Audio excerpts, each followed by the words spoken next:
Hey folks, this is Mark from eMountain Bike Adventures, Bend, Oregon, and this is a review on the TOTEM Victor 2.2 mountain bike, eMountain bike rather.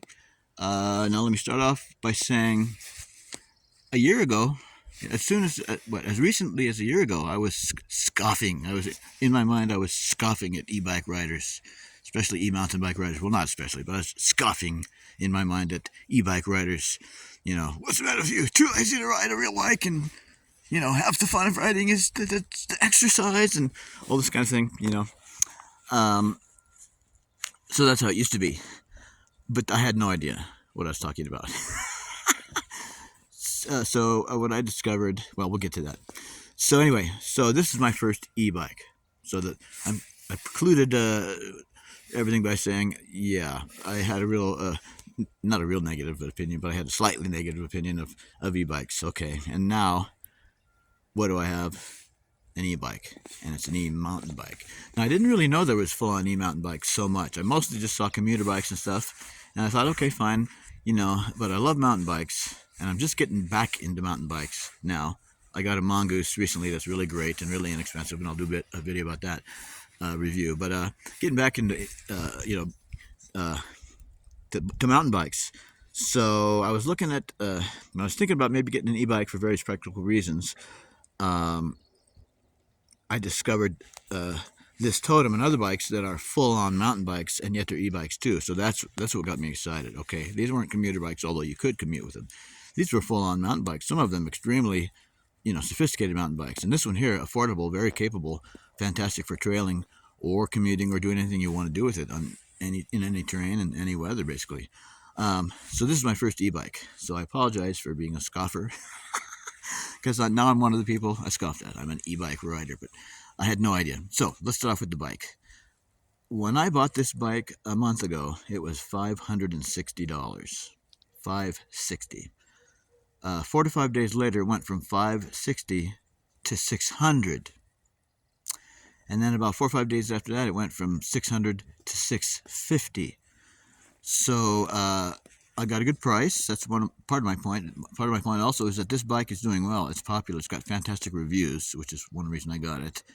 And the price keeps going up because the demand keeps going up, I believe. And so even at $650, I think it's a fantastic bike, because most e-bikes you can't touch for less than like $1,200-$1,400. Now, some of those maybe have some higher quality aspects than this one, but from my experience with this bike now, which is quite a little bit of experience with this bike now, all the way through the honeymoon period, at $650, I think this bike is fantastic. A fantastic bike. This is my first bike, e-bike. So I'm no expert, but I think it's absolutely fantastic. And I think it's a fantastic value. And I'm enjoying this so much. Including, let me come over here and, well, I'll show you that in a separate video. Including, I tow my Schwinn Scamp dog trailer with this bike. And it does so beautifully. Okay, so that's telling you about the scoffing part and how I'm not a scoffer anymore. I'm into it. I'm having so much fun. All right, so one of the things I've learned about an e-bike, before we get into the specifics of this bike, is that I had no idea the versatility that was involved. I've learned that I can run. First of all, this bike has a full throttle possibility. It's got full throttle capability. So you can be in a pedal assist mode, any pedal assist mode, but if you stop pedaling and hit the throttle, which is a twist grip motorcycle type throttle, if you do that, it goes into full electric mode, which I love that. So one of the versatile things that I've noticed is that, well, here's one of the things I've learned as an example of the versatility. Here in Bend, Oregon, at this time of the year, there's a lot of mud. Sometimes it's thick. Sometimes it's 3 inches deep and gooey and sticky and thick. So I've learned, and sometimes on the same ride, you also may go over snow that's on top of ice, and so on. So I've learned that if I ride, now I like to ride throttle only a lot, because it's like riding a motorcycle for me. It's like riding a motorcycle dirt bike, but it's quiet, doesn't make any smoke, and you can just concentrate purely on steering and negotiating obstacles. It's just so fun.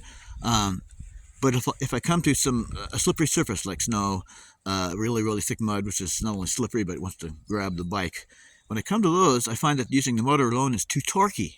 Too torquey. Rear tire wants to spin, slip and slide a little bit. So what I've done is I will ride in about level 3 pedal assist, electric pedaling assist, about level 3.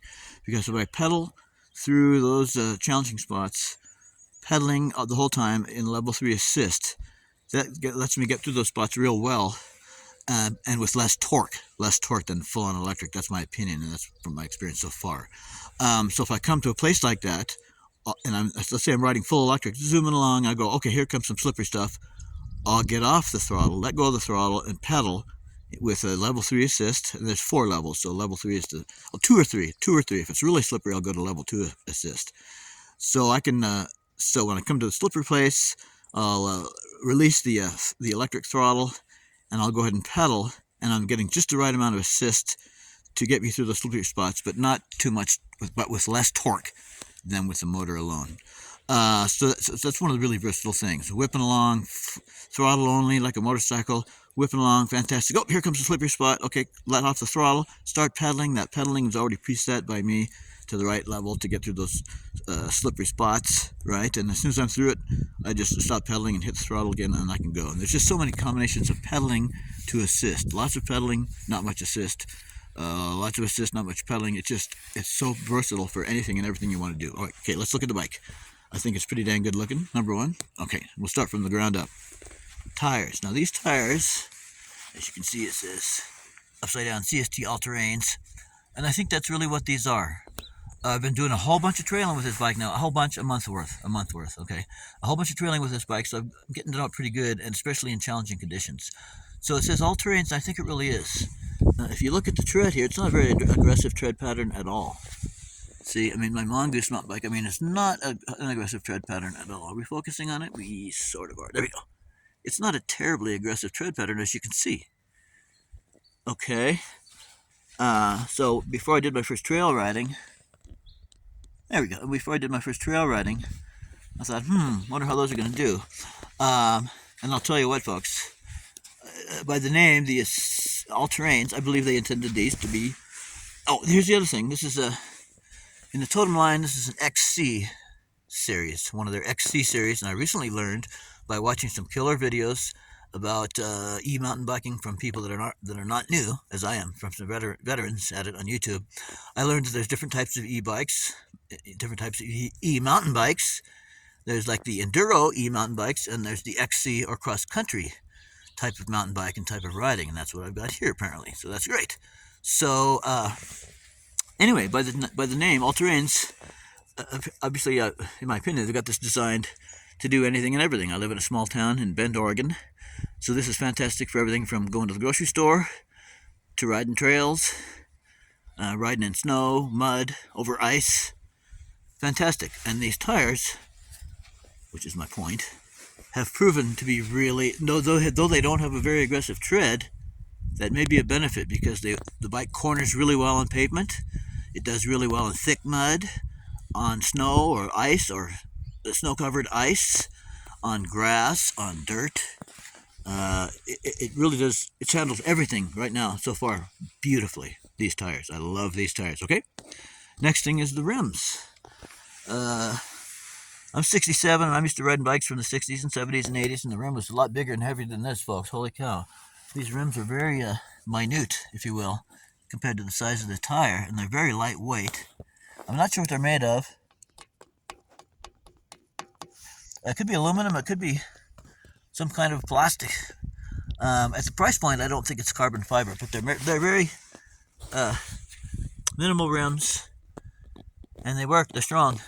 Let me tell you this about the tires. When I got the bike, apparently the tires had been stored where there was some debris around, dirt, sand, wood chips, and both tires had foreign materials in there that made the tires go flat. I discovered the debris in there after the first couple flats. So if you get this bike, make sure the interior of the tires are clean. Maybe pull the tires off halfway and go in there, get a Kleenex or something, or paper towel. Wipe at the interior of the tires so you don't get any flats. Okay, so we got the tires, we got the rims. Front shocks. This is a hardtail, but you got front shocks. Fantastic. You can watch my videos. I do a lot of FPV videos with an FPV camera on this bike and my other bikes in different positions, and you can see these shocks working gorgeously when I'm trail riding. The disc brakes, they're fantastic. I've used them in all conditions. Wet and dry, muddy, sandy, very, very cold. Fantastic. We got a quick release hub on the front wheel, which is an old school type of thing. It's very convenient, and I like that. Okay. Okay, handlebars. This bike has a lot of little details that are really, really cool, especially at the price point. For your handlebars, you got these markings like this that allow you to center your handlebars perfectly and easily.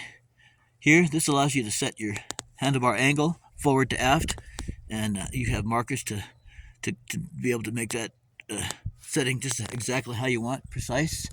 There's the brake levers, pretty standard. Everything's got barrel adjusters, brakes, derailleur adjusting, everything. Okay, so the mirrors I added. Right here is where I put an FPV monitor, color FPV monitor, and digital video recorder. And that is what picks up the signal from this. This is an FPV camera, and it is connected to this FPV transmitter and antenna, and I don't